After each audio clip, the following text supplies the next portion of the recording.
Bentrovati amici ed amiche di Crazy Motor Life ad un nuovo appuntamento. Oggi abbiamo il piacere di farvi conoscere una pilota, ma non solo, che risponde al nome di Alex Quinn. Andiamo a conoscere la regina. Sigla!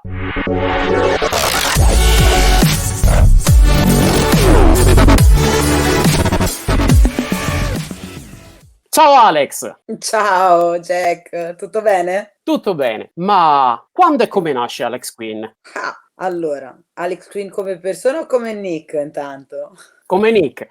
Come Nick. Allora, Alex, vabbè, diminutivo del mio nome, Alexia, che in Italia da piccola era storpiato in Alessia, ora è diventato Alexa di Google per dirti. Vabbè, e Quinn invece era la mia prima Doberman che io ho adottato in canile, la mia reginetta, ed eravamo sempre culo e camicia, io e lei, eravamo sempre insieme, dove c'era lei c'ero io, dove c'ero io c'era lei, anche perché il mio cane a giro da solo non ce lo mandavo, e quindi niente, da lì si è attaccato tutto quanto, Alex Quinn. Noi ti abbiamo presentato come pilota, ma in realtà tu non sei solo questo. Ti va di raccontarci come vivi il motorsport? Allora, io il motorsport lo vivo praticamente a 360 gradi, perché pilota, meccanico, assistenza meccanica in pista per i piloti che fanno istruttori piuttosto che prove libere per clienti e robe varie. Ho lavorato in team, mi occupo anche di smistamento beghe, perché lavorando tipo ad esempio al Mugello, tutti devono passare dal Mugello e quindi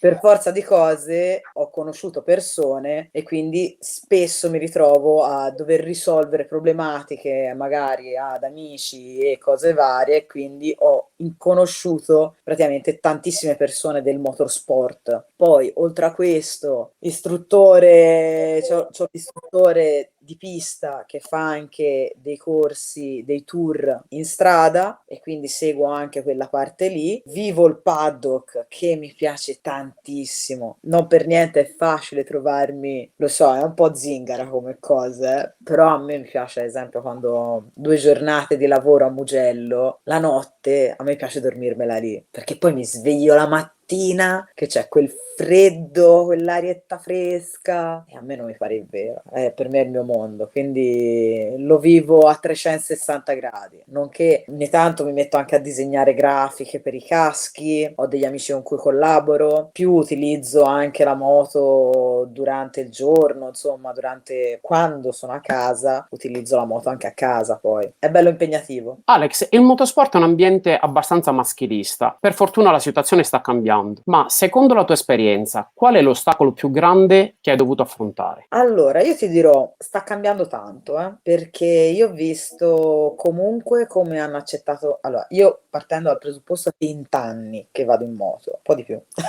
ma non diciamolo a tutti. E quindi ho avuto a che fare con motociclisti, piloti, meccanici, bene o male da quasi metà della mia vita, no, da di più, insomma, una roba del genere. Che particolari ostacoli non ne ho avuti, o comunque se li ho avuti non li ho visti, o probabilmente sono gli stessi che possono aver avuto i miei colleghi, perché ho sempre trovato molto rispetto da parte dei ragazzi, ad esempio del paddock. Quindi ostacoli, ti dirò, li ho passati bene, nel senso, non penso di averne avuti più di altri. E vedo le nuove leve, i ragazzi giovani, oltre alle persone della mia età, un po' più grandi, che oramai si stanno abituando a questa cosa qua, le nuove leve invece sono già nella mentalità di vedere le donne nel motorsport, sia come pilote che come meccaniche e altro. Rimaniamo un po' nell'ambito del motorsport. Noi abbiamo fatto tempo fa un'intervista con la pilota Denise Dalzotto, dove abbiamo parlato della prima competizione mondiale riservata alle donne all'interno di Dorna. Vedrà la sua prima il prossimo anno. Lei afferma però che nelle categorie sino a 600 cm cubici non c'è la necessità di fare campionati separati uomo-donna. Io sono d'accordo, penso di aver capito quello che dice la Denise. Io sono per il misto. Poi, se vogliono fare la categoria femminile, per l'amor di Dio, mi rendo conto che c'è molte ragazze che preferiscono fare il campionato solo con le altre ragazze. Però io sono più per, come dice la Denise, alla pari. Cioè non vedo tutta questa differenza. E magari dove, tra virgolette, fisicamente non possiamo arrivare noi, il che è tutto sempre da vedere, da dimostrare. Noi ci arriviamo con cattiveria, arroganza e tanta voglia di dimostrare il contrario, che magari i maschietti danno per scontato. E quella cosa lì ti dà quella marcina in più per venirne fuori. Abbiamo parlato di diversi argomenti, ma non dalla genesi. Da dove nasce la tua passione per le due ruote? Penso da uno scambio di culle, è l'unica cosa che posso pensare, perché in casa mia non gliene frega niente, assolutamente nulla. Ho 2 fratelli più grandi e una sorella più grande. Ho 7 nipoti e non ce n'è uno a cui interessa motori. Zero. Cioè, proprio non si sa come mai. Io ho iniziato fin da piccola, quando gli amici, gli amichetti avevano i Perego, ti ricordi? Quelli con le Sì, sì. rotelle laterali, no? Quelli ed eri ancora lì. Io ho iniziato con quelli lì praticamente, anche perché era l'unica cosa a cui mi facevano avvicinare. E poi a 16 anni, 15 all'incirca, andavo in una palestra dove c'erano tutti i ragazzi più grandi di me e loro venivano tutti in palestra con queste moto e io sbroccavo totalmente. Quindi ho iniziato a farmi i miei primi giri in moto dietro di loro per un annetto, così, come si dice ora, zavorrina, che termine carino. Comunque ho iniziato in quella maniera lì, andando dietro a loro. Poi a 16 anni comunque io già studiavo e lavoravo, quindi mi sono messa da parte soldi e io una volta che sono arrivata a casa con i soldi per comprarmi la moto, i miei vedevano il mazzo che mi facevo a studiare, a lavorare e che gli dici sta povera figliola, prendila. E che niente, ho cominciato col 125, semplice, Aprilia, cioè, Chissà come mai, ma poi ne parleremo. esatto. Poi ho avuto anche un Kawasaki che non ha fatto una bella fine, poverino, e poi sono ritornata in Aprilia. Mi pareva la cosa più sensata da fare al momento.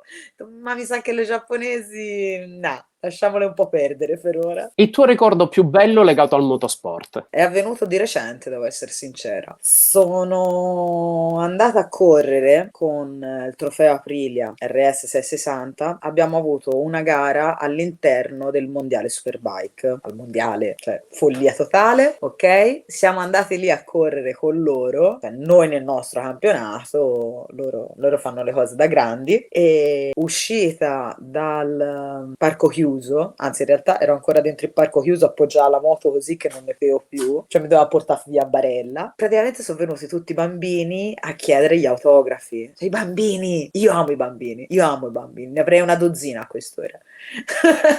E quindi era bellissimo perché ero a firmare tutti questi autografi, il parco chiuso si era svuotato, non c'era più piloti, c'era più nessuno e in tutto questo si è avvicinato Troy Corser che è venuto da me apposta a stringermi la mano e io sì, è uno scherzo, non sta avvenendo realmente da me e si è fermato anche a fare 2 chiacchiere e io lo guardavo e dicevo no no no, ho le allucinazioni, io in realtà sono nella ghiaia del curvone in coma da qualche parte e tutto questo me lo sto sognando e invece no, cavolo, fantastico, era uno dei miei supereroi preferiti quando disputavano la Superbike ed era meraviglioso, trovarvelo lì davanti è stato fantastico. Alex, tra tutte le moto che hai guidato, ce n'è una che ti rappresenta di più. Perché? Penso che un minimo di delle persone che mi conoscano sanno cosa sto per rispondere e la moto che più mi rappresenta è la mia Granny. La mia Granny è un RS V1000 del 2001, una Aprilia V60, 200 kg di moto, una moto che attualmente pesa come un 1000 e va come un 600, però è l'amore mio, è l'amore della mia vita. Oramai sono 15 anni che è con me la sono cucita addosso, che è una meraviglia. Sì, sia io che lei non siamo messe benissimo, tra fascette, scotch, riveti, ce la caviamo per la nostra età, diciamo. Però lei è in assoluto la mia moto. Il feeling che ho creato con lei in questi anni per me è proprio come se fosse un essere umano. Non ci sono parole per descriverla, cioè mi ha salvato le chiappe non so quante volte e perché guida lei, perché se fosse dipeso da me probabilmente sarà a terra un giorno sì e l'altro anche. Per fortuna lei ha un pochino più di esperienza e di cervello e quindi mi mantiene tutte le volte in vita. Siamo rimasti fino ad ora nell'ambito del motociclismo, però aiutaci a conoscere un po' di più la donna dietro il pilota. Chi è Alex Quinn? Alex Quinn nasce nel 1900 a Prato, mamma sudafricana, babbo pratese, e mamma sudafricana di origine inglese, con nonni indiani, mezzi zii stanno in Australia, altri stanno in Scozia, poi un altro si è spostato in Nuova Zelanda, ma c'ha la nipote in Cina, è un gran casino. E quindi sono cresciuta praticamente sempre in giro per il mondo, sempre un po' gitana, no? Famiglia numerosa, ho detto 2 fratelli, una sorella, 7 nipoti che sono uno più bello di quell'altro, uno più meraviglioso di quell'altro, e niente, sono praticamente, mi ritrovo ai suoi anni che sono nel mondo del motorsport. Prima ho fatto altri lavori, comunque ho iniziato da giovanissima a lavorare in pizzeria, poi in bar, poi sono finita addirittura in un ufficio, commerciale, io chiusa dentro un ufficio davanti a un computer, io che non so usare un USB, e poi da lì ho viaggiato anche un po' per il mondo, spostandomi. Aspetta, c'ho il cane che ripeto, calmo,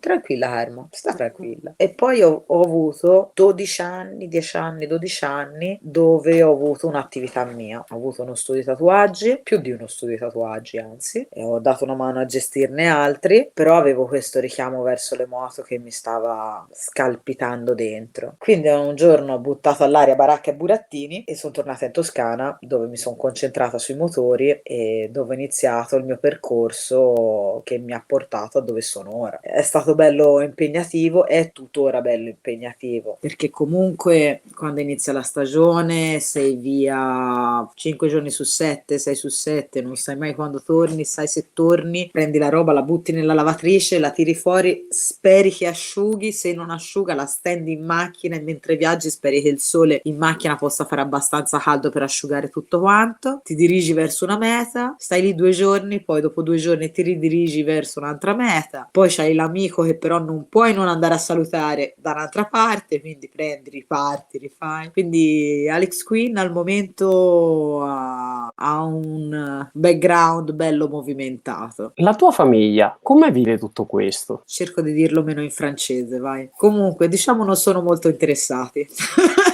Appoggiata piano, l'ho appoggiata piano. Vennero una volta a vedermi una gara, ma perché gli avevo sfinito l'anno, ho detto una volta, per favore, una. Io fui cattivissima perché li mandai a vedere la gara dalla Casanova Savelli arrabbiate. Penso che non si sia divertito troppo mio padre. Però la cosa bella fu che quando ritornai ai box, arrivò mio padre e mi disse: ma qui dov'è che si va a pranzo?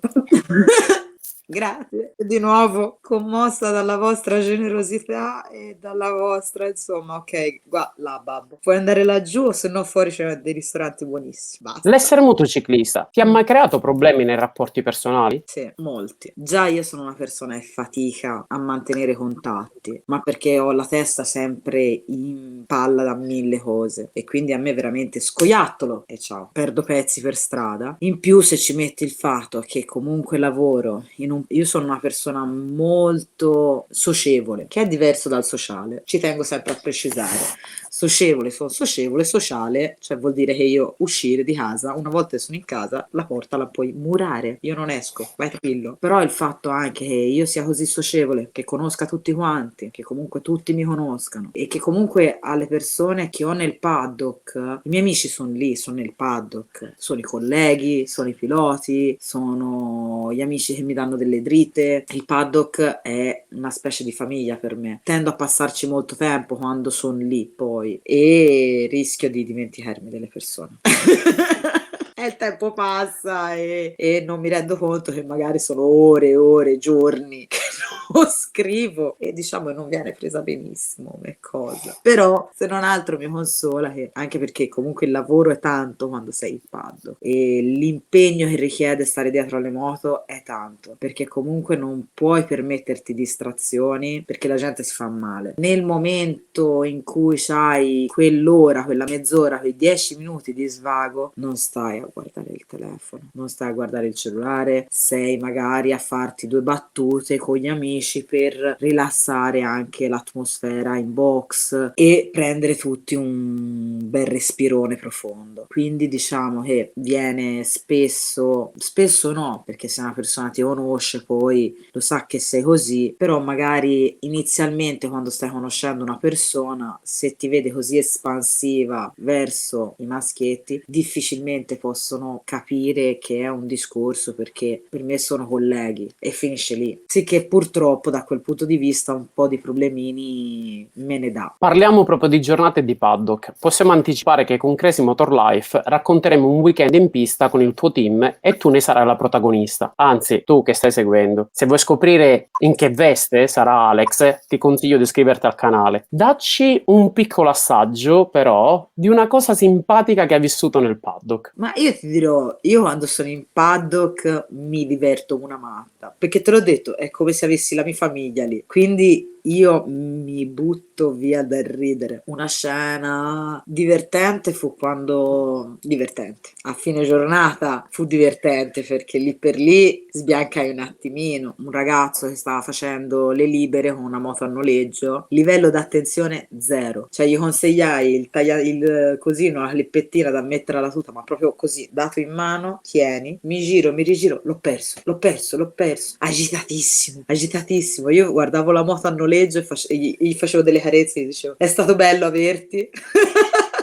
Cioè già la vedevo sacrificata quella moto, che stava una giornata un po' pesante. Poi a fine giornata, quando sono tornati, fortunatamente tutti e due sani e lui si era divertito, lì è stato un bel momento, guarda. E vedere il divertimento delle persone sulle loro facce è la parte più bella del lavoro. Nella tua vita da motociclista, usi solo le slick? Premettendo che io uso le gomme che trovo, nel senso, quelle che gli altri buttano, io prendo. Generalmente Pirelli, però, difficile che io scappi da Pirelli, difficile, 22 anni di Pirelli. Però generalmente io uso le intagliate per strada, intagliate che sono le SC1. Io vado anche per strada, soprattutto per strada, perché comunque la pista è inutile girarci intorno. È un problema che abbiamo in tantissimi. La pista costa. Oltre al discorso del costo e che, detta virgolette, la strada non ce l'ha, oltre a quello, a me piace proprio andare per strada, poter stare in mezzo ai miei boschi, al mio Appennino, mi rimette al mondo. Cioè io quando abitavo in Lombardia, una delle cose che mi mancava di più era l'Appennino. Tienimi lontano da tutto, ma a me i miei boschi, le mie montagne e l'aria a me mi rigenera. Ci sono i rischi, per l'amor di Dio, tanti piloti infatti difficilmente vanno in strada, ma io penso che anche ad avere la possibilità di andare solo in pista, probabilmente non ci andrei solo in pista, perché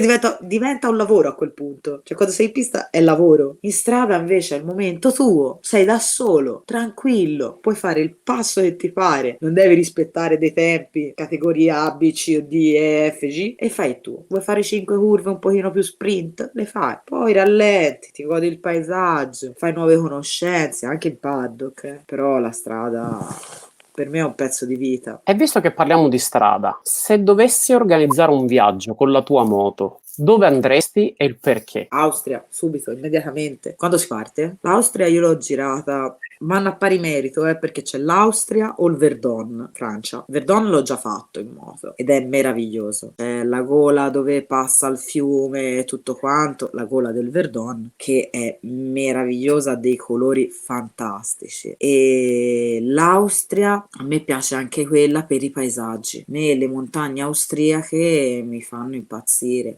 Le città, il cibo. Il cibo generalmente sì, mi piace tanto il cibo austriaco. E quindi a me tutto il complesso che c'è lì, da andare a giro, i piccoli paesini, perché poi i paesini austriaci hanno mantenuto le loro caratteristiche, gli abiti tipici e tutto quanto. E in moto, secondo me, andare a farsi un viaggio da quelle parti non è lontanissimo, è qui. Però ecco, riuscire ad avere il tempo sarebbe una di quelle mete che mi farebbe impazzire. Alex, per te cosa rappresenta la moto? La moto per me è una cosa normale, rappresenta come il piede attaccato al piede, alla gamba, il piede attaccato al piede, esatto. Cioè, è l'unico momento, siccome io ho questa cosa che continuo sempre a essere a maneta, nel cervello ne penso 2000, sempre di continuo, io appena salgo in moto a me si rallenta tutto, nonostante possa andare forte, e in quel momento proprio stacco, cioè non mi rendo conto che sto andando forte, non mi rendo conto cioè proprio è un pezzo di vita. E io ho visto mio padre, che non gliene può fregare di meno delle moto, ogni tanto mi dice: Ale, prendi la moto e vatti a fare un giro che non ti si sopporta più, perché proprio si vede che mi manca dopo un po', sì. Cosa diresti a tutte le ragazze che ti stanno guardando e ti stanno ascoltando in questo momento e si vogliono avvicinare al motorsport? Io dico alle ragazze di provarci, anche perché uno finisce che poi magari te ne penti, e due siamo ben accette, cioè nel senso anche i ragazzi non sono tutte queste bestie di Satana o bestie mitologiche a tre teste. Alla fine, se una ragazza si avvicina al motorsport, sono loro i primi a darci una mano. Poi l'eccezione che conferma la regola c'è sempre, ovunque, però ci devono provare, devono non perdersi d'animo e darsi la possibilità di provare. Poi magari gli può piacere e possano diventare future pilote, o magari no, vedano che non fa per loro e niente, e basta, ma almeno ci hai provato. Secondo me la cosa più importante è quella, come io che sto provando ora alla mia età di fare il pilota, o comunque di darmi questa possibilità qua. Alex, prima di lasciarci, permettimi di ringraziarti a nome di Crazy Motor Life per aver accettato l'invito e per i prossimi appuntamenti che ti vedranno come protagonista. Però prima di lasciarti ho una piccola richiesta da farti. Chiederesti tu di iscriversi al canale Usti. Allora, ragazzi e ragazze, anzi oserei dire, visto che parlavamo anche delle ragazze soprattutto, iscrivetevi al canale e mi raccomando seguite le puntate di Giacomo, e prossimamente vedrete anche degli episodi riguardanti me e altri piloti, altri istruttori, altri, e Giacomo vi racconterà tutto, vita, morte e miracoli, quindi collegatevi immediatamente. Ciao Alex, grazie. Ciao Jack, grazie a te. Ciao a tutti.